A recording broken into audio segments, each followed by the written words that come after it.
ہندوستان، مسلمان اور پاکستان۔ 2 دہائیاں قبل شوئنی نے مجھ سے پوچھا، ہم ہندوستانی اور پاکستانی ایک ہی ماں کی کوکھ سے پیدا ہوئے ہیں، تم لوگوں کی شکلیں عربیوں سے کیوں ملنے لگی؟ شوئنی مکھرجی کا تعلق نئی دلی سے تھا۔ وہ اسکاٹ لینڈ کی یونیورسٹی آف گلاسگو سے بائیو کیمسٹری میں ڈگری کر رہی تھی۔ اسے کس بات نے مجھ سے یہ پوچھنے پہ مجبور کیا؟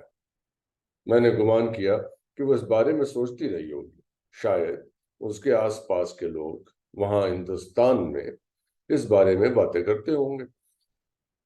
چند سال بعد میں نے ہندوستان کے اخبار دی ہندو میں ایک مضمون پڑھا۔ اس میں تقریباً وہی بات تھی جو شوئنی نے مجھ سے پوچھی تھی۔ پاکستانیوں نے اپنی ہندوستانی شناخت کیوں ترک کر دی ہے اور خود کو مشرق وسطیٰ کے قریب کیوں جھکا لیا ہے؟ اس مضمون میں درد اور تکلیف کا احساس بہت واضح تھا۔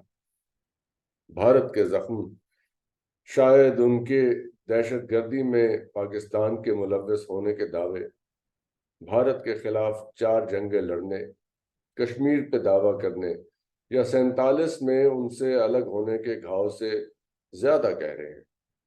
کہتے ہیں گہرے گھاؤ وقت کے ساتھ ٹھیک ہو سکتے ہیں، لیکن ایسا ہوا نہیں۔ یقیناً اس میں کچھ اور بھی تھا جو بہت گہرا تھا، لیکن اسے واضح ہونے کے لیے کئی دہائیوں کا انتظار کرنا پڑا۔ پاکستان کا اپنی ہندوستانی شناخت کو ختم کرنا اب تک مورخین اور سیاسیات کے اسکالرز کے درمیان بحث کا موضوع رہا ہے۔ Jinnah his successes, failures and role in history کے مصنف ڈاکٹر اشتیاق احمد کے ساتھ ہماری یوٹیوب پر شائع ڈاک سٹاک کے جواب میں ہندوستانی سامعین کا عمومی رد عمل ایک نقطے پہ مرکوز تھا۔ ہندوستان اور پاکستان کے تمام مسلمان ہندوؤں سے تبدیل ہوئے ہیں، اور یہ کہ انہوں نے اپنی اصلیت ہندویت سے انکار کر دیا ہے۔ اس پہ کوئی شاید یہ کہنا چاہے کہ یہ عام ان پڑھ ہندوستانیوں کی باتیں ہیں۔ اگر یہ مان بھی لیا جائے تو یہ ایک زیادہ خطرناک بات ہوگی۔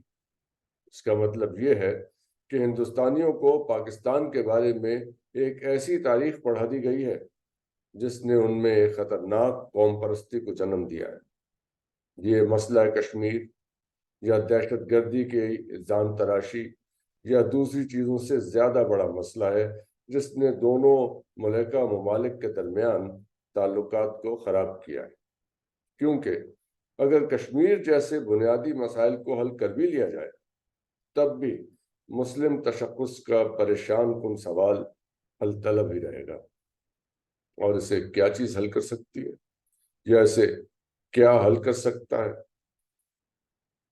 ہندوستان میں یہ مطالبہ بالکل واضح نظر آتا ہے کہ مسلم شناخت کو ترک کر کے ہندوتوا کو اپنا لیا جائے۔ 23 اپریل 2023 کو یوٹیوب پر شائع ہونے والے اپنے شو دی وائر میں کرن تھاپر سے بات کرتے ہوئے امریکہ میں قائم ایک تنظیم ہندوز فار ہیومن رائٹس کے ایگزیکٹو ڈپٹی ڈائریکٹر نکھل منڈلا پارتھی نے 9 ہندوستانی ریاستوں کے ذریعے اپنی یاترا کی تفصیلات بیان کی۔ اس انڈین ٹور کا مقصد ہندوستان میں اسلامو فوبیا کی چھان بین کرنا تھا اور اس کو سمجھنا تھا۔ منڈلا پارتھی کی کہانی اپنے ملک میں ہندو مسلم تعلقات کی ایک تاریک تصویر پیش کرتی ہے جسے سیکولر آئین کے ساتھ دنیا کی سب سے بڑی جمہوریت ہونے پر فخر ہے۔ ڈاکٹر اشتیاق احمد سمیت پاکستان میں بہت سے لبرل اسکالرز کا خیال ہے کہ ہندوستان کا موجودہ اسلاموفوبیا پاکستان میں مذہبی انتہا پسندی اور ہندوؤں کے خلاف جذبات کا رد عمل ہے، جبکہ منڈلا پارٹی کے مطابق جو مسلمان داڑھی منڈواتے ہیں، مغربی لباس پہنتے ہیں اور ہندی یعنی اردو نہیں بولتے ہیں، انہیں ہندوستانی معاشرے میں زیادہ قابل قبول سمجھا جاتا ہے۔ یہ ہم آج کے ترقی یافتہ ہندوستان کی بات کر رہے ہیں۔ یہ مسئلہ شاید مسلمانوں کے عقیدے سے زیادہ پیچیدہ ہے۔ یہ انفرادی ذاتی شناخت کو ایک مسلمان کے طور پہ ترک کرنے، اردو زبان کو ترک کرنے، ہندوستان کی مسلم تاریخ کو نظر انداز کرنے یا ایسی کسی بھی چیز کا سوال ہے جس کا ہندوستان میں مسلم حکمرانی سے کبھی کوئی تعلق رہا، بشمول فن تعمیر۔ مثلا گزشتہ سال مئی میں بی جے پی نے آندھرا پردیش کے ضلع گنٹور میں جنا ٹاور کا نام تبدیل کرنے کا مطالبہ کیا۔ اس طرح کے واقعات کی فہرست لمبی ہے۔ مغل فن تعمیر، مغل تاریخ یا مغلوں سے وابستہ کوئی بھی چیز اب ہندوستان میں ناقابل قبول ہے۔ مغل غاصب تھے، انہوں نے ہندوستان کو لوٹا، انہوں نے ہندوستان کو آلودہ کیا اور ہندوؤں کو زبردستی مسلمان کیا۔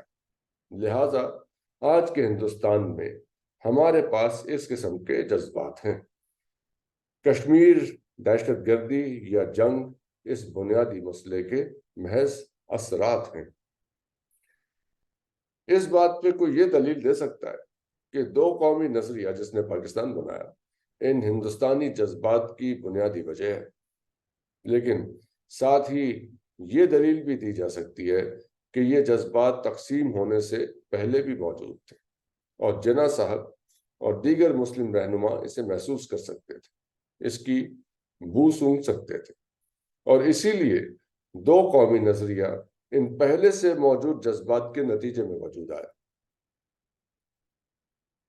ان پہلے سے موجود جذبات کے نتیجے میں وجود میں آیا۔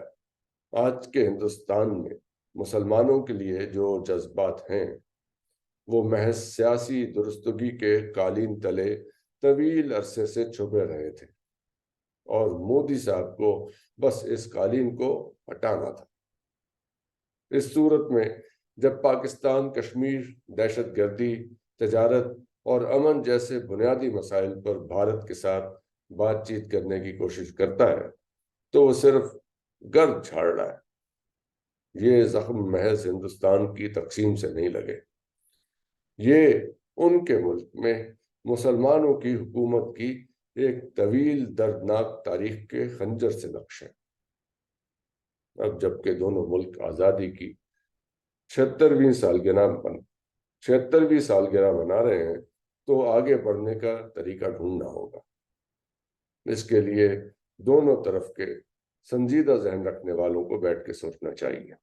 جذباتی ہو کے سوچنے سے کوئی مسئلہ حل نہیں ہو سکتا۔